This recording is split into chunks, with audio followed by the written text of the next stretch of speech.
Muy buenos días, niños. Mi nombre es Óscar Rescaché, estudiante del Seminario Bíblico CEBIPCA. Y el día de hoy pues tengo ese privilegio de poder compartir con cada uno de ustedes. Y también saludamos a la maestra de grado que se encuentra con nosotros.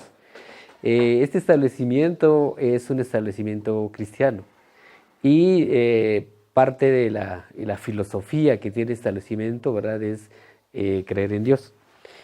Y si nosotros creemos en Dios, entonces creemos en las Sagradas Escrituras. Por lo tanto, ¿verdad?, las Sagradas Escrituras es la identidad que nosotros, parte de la identidad que nosotros tenemos. ¿Qué es identidad? Es conocer quiénes somos nosotros. Identidad es cuando yo les pregunto a ustedes cómo se llaman y me tienen que responder rápidamente. También identidad es cuando yo les pregunto su fecha de nacimiento y ustedes se lo tienen que saber de memoria. Al igual como creyentes y como establecimiento educativo cristiano, también tenemos que tener identidad. Y nuestra identidad es que creemos en Dios. Y parte de nuestra identidad es la Biblia, ¿verdad?, las Sagradas Escrituras. ¿Cuántos de nosotros tenemos una Biblia? La tenemos en casa, la tenemos ahí, ¿verdad? Incluso la traemos en nuestra mochila. Y parte de lo que nosotros debemos de conocer, ¿verdad?, es la Biblia. La palabra Biblia, o sea, la palabra en sí, el nombre de este libro proviene del idioma griego, que significa biblión, ¿verdad? Y es traducido, ¿verdad? El significado es los libros. En otras palabras, es una biblioteca. Entonces, la palabra Biblia se deriva de una palabra griega y se llama biblión. Y también está dividida en dos partes, o también se divide en dos etapas principales. Dos partes o dos etapas, o en otras palabras, dos épocas en las cuales se escribió. ¿Alguien tiene alguna duda, alguna pregunta? ¿No? Bueno. Y la primera parte, que es el Antiguo Testamento, ¿verdad?, que es desde el inicio hasta por acá, se le denomina Antiguo Testamento y esta parte de acá se denomina Nuevo Testamento. La primera parte contiene 39 libros y la segunda parte contiene 27 libros. ¿Alguien de ustedes ha leído completamente la Biblia? ¿No? Bueno, el resumen de toda esta cantidad de páginas es lo siguiente, es la primera etapa. Dios forma para sí un pueblo, o sea, Él dice, bueno, voy a crear un pueblo para mí, eligiéndolo de entre todas las naciones. O sea, había un montón de personas, pero Él dijo, no, yo necesito este grupo para mí, para hacer de Él una nación santa, o sea, santificándolo para Él mismo. Un pueblo sacerdotal, sacerdotal significa que lo adoraran a Él. Y una posesión exclusiva, o sea, Él dijo, quiero que sean santos, quiero que me adoren y quiero que sean solamente para mí. Es todo lo que dice esto en los 39 libros. Luego, en los 27 libros que está acá, se denomina Nuevo Testamento y se llama segunda etapa y contiene 27 libros, pero está centrado y resumida plenamente en Jesucristo muerto. O sea, cuando Jesús muere, o sea, todo esto, ¿verdad?, se resume en la muerte de Jesucristo y que también resucita.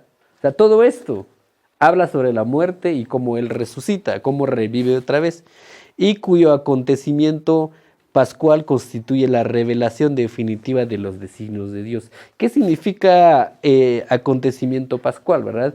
¿Se recuerdan ustedes del pueblo de Egipto cuando ellos son liberados? ¿Se acuerdan cuando eran esclavos?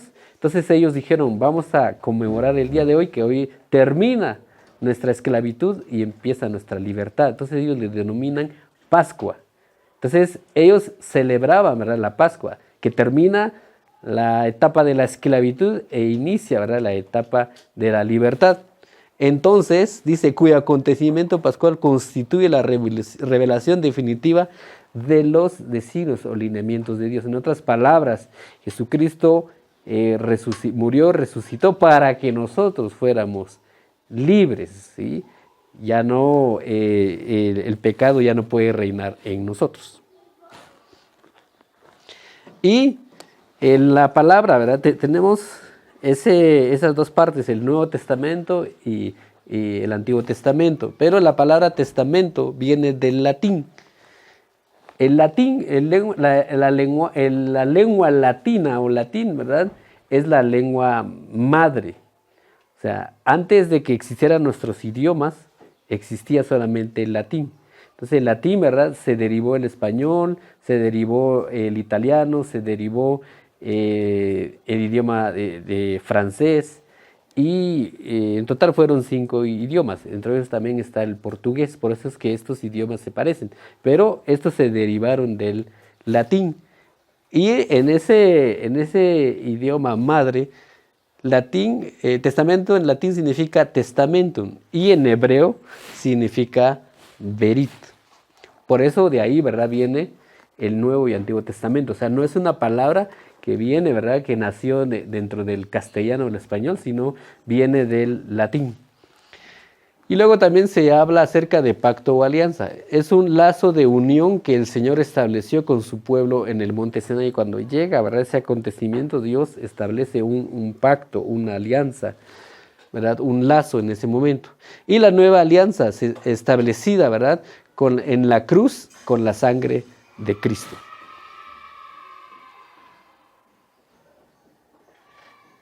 ¿Qué es la Biblia entonces? O sea, ¿qué es esto? ¿Cuántos tienen su Biblia en casa? ¿Sí? Entonces, los que tenemos esa duda, ¿qué es entonces?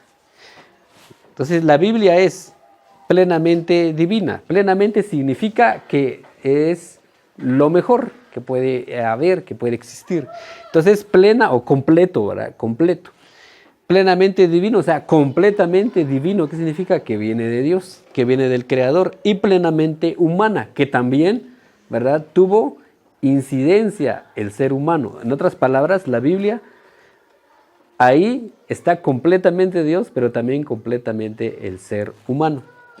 Sin que lo divino ceda en detrimento de lo humano, ni lo humano de lo divino, sin que Dios haya manipulado al ser humano, ni el ser humano haya manipulado a Dios en el momento de escribir la Biblia. No sé si me comprenden.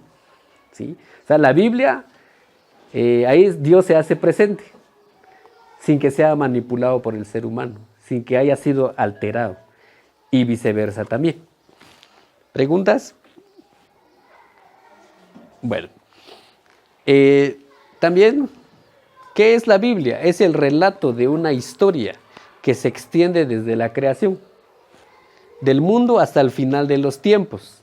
O sea, desde que se creó hasta el final de los tiempos. Desde Génesis hasta el Apocalipsis. Esto es también lo que relata la Biblia. El inicio y el final, la creación y el final de los tiempos. Bueno, la Biblia y se proclama los hechos portentosos de Dios. ¿Qué significa la palabra portentoso? O sea, algo muy sobrenatural, algo, ¿verdad? Un acontecimiento muy grande y especial. Eso significa la palabra portentoso. Entonces, son hechos portentosos de Dios. O sea, algo que ha impresionado el ser humano. Por ejemplo, algunos hechos portentosos de Dios que encontramos nosotros en la Biblia, de que se abrió el mar. Eso no lo puede hacer humano, puede hacer el ser humano, solamente lo puede hacer Dios. Entonces, eso es un hecho portentoso. Otro hecho portentoso, ¿verdad? Es de que Él tomó el agua, oró sobre el agua y se convirtió en vino. Ese es un hecho portentoso, es algo que no es común en el ser humano. Algo portentoso también, ¿verdad? Que estaba en una batalla. Antes no existía la electricidad. Entonces necesitaban, ¿verdad? Ver la luz, estar ahí de día, ¿verdad? En la batalla. Entonces se detuvo el sol. Y así diferentes hechos, ¿verdad? Que se mencionan en la Biblia. Y a través de ellos Dios se revela como Señor, Padre y Salvador, a fin de liberar del pecado y de la muerte a la humanidad. Eso es en sí la Biblia. Entonces la Biblia es palabra de Dios. La palabra, porque todo lo que se encuentra ahí, ¿verdad? Tiene evidencias y también son hechos que realmente pasaron. Algunos conceptos previos al estudio del Antiguo Testamento. La palabra revelación. ¿Cuántos de ustedes han ido a han visto alguna obra de teatro? ¿Verdad? Todos vamos y que quisiéramos ver esa obra, ¿verdad? Pero cuando se muestran los actores, entonces ya ellos se revelan, o sea, se muestran. Estaban escondidos, pero se muestran. Entonces, eso es ese procedimiento, ese proceso se llama revelación. El mostrar algo que estaba escondido, el mostrar algo del cual teníamos alguna expectativa. Revelación es el acto por el cual Dios se ha dado a conocer. O sea, Dios estaba escondido y Él dijo, me voy a revelar. Entonces Él se muestra al ser humano. ¿Sí? Es como cuando la mamá, ¿verdad?, está embarazada y nadie sabe, ¿verdad?, qué va a hacer, si va a ser niño o niña.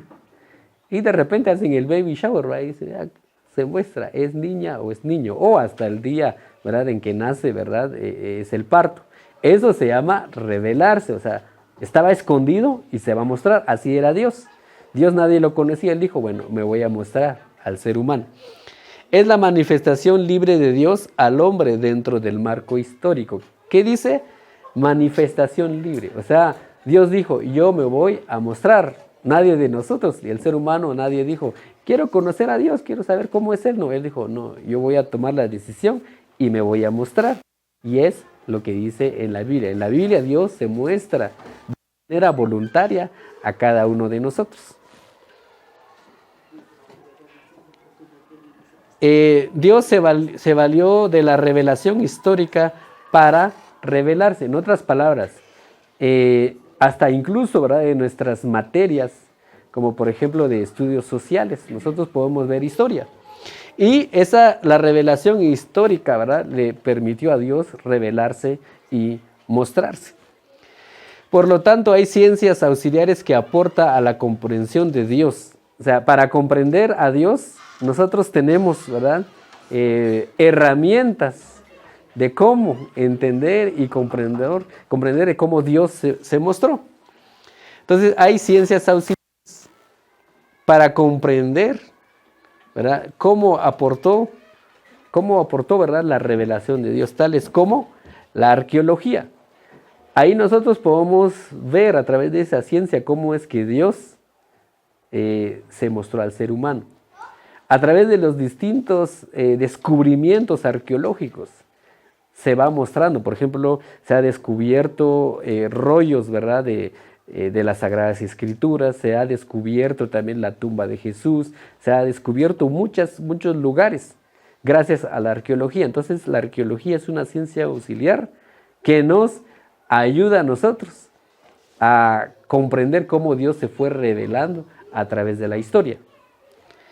También la otra ciencia es la historia.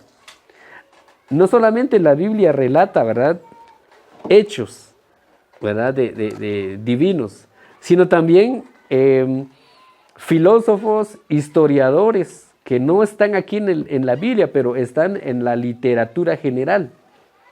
Entonces ellos, ¿verdad?, relatan en sus escritos de cómo Dios, ¿verdad?, cómo Dios de una manera paralela, ¿verdad?, fue mostrándose.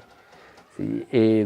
Existen varios escritores, varios filósofos, varios conocedores, y ellos en sus propios escritos mencionan algunos hechos que han pasado en la Biblia. También está la geografía, ¿verdad? Gracias a la geografía, nosotros podemos comprender de una mejor manera lo que sucedió en la Biblia. En la Biblia se habla de Israel, se habla de Egipto, se habla de Macedonia, se habla de Corintios, se habla de Éfeso. Entonces, estos lugares tenían incluso algunos nombres diferentes que ahora actualmente. Si uno hace los cálculos, coincide con la geografía que ustedes tienen en su cuaderno de estudios sociales, en sus mapas geográficos. Entonces, eso también le va dando mayor validez a lo que dice la Biblia. Pero también la política, ¿verdad? En esa parte, ¿verdad? Existían reglas de gobierno que con el tiempo, ¿verdad? Se ha ido también, eso ha ido demostrando, ¿verdad? El tipo de gobierno que existía en las épocas de la Biblia. Y también otra ciencia auxiliar son los idiomas. Existía, ¿verdad? Uno de los idiomas más antiguos, ¿verdad? Es el hebreo. Y gracias a ese idioma, la mayoría, ¿verdad? De lo que se escribió en el Antiguo Testamento fue en hebreo, ¿verdad? Y fue en arameo. Y el Nuevo Testamento fue escrito en griego, porque en esa época quienes gobernaban en Israel era Grecia. Entonces, muchas de esas cosas, ¿verdad? Se hicieron presentes y el cual a nosotros nos sirve, ¿verdad? Para poder entender. Y también a través de los géneros literarios. Muchos de ustedes tienen su libro de lectura y hay algunas obras, el cual está ahí. Entonces hay muchos géneros literarios que incluso vemos en quinto, en sexto o en básico, pero también en la Biblia desde esa época ya se utilizaban esos géneros literarios. Por ejemplo, nosotros podemos hablar sobre poemas, podemos hablar sobre algunas otras cosas, algunos géneros literarios, novelas y cosas así, pero también en la Biblia desde esa época ya existían esos distintos géneros literarios. Y entre otras ciencias, ¿verdad?, que nos ayudan a comprender la veracidad de la existencia de Dios y también de dar la veracidad a lo que es la Biblia. Bueno, espero que les haya sido de bendición y sobre todo, ¿verdad?, de mucha información para ustedes la clase de hoy. Muchas gracias por su atención.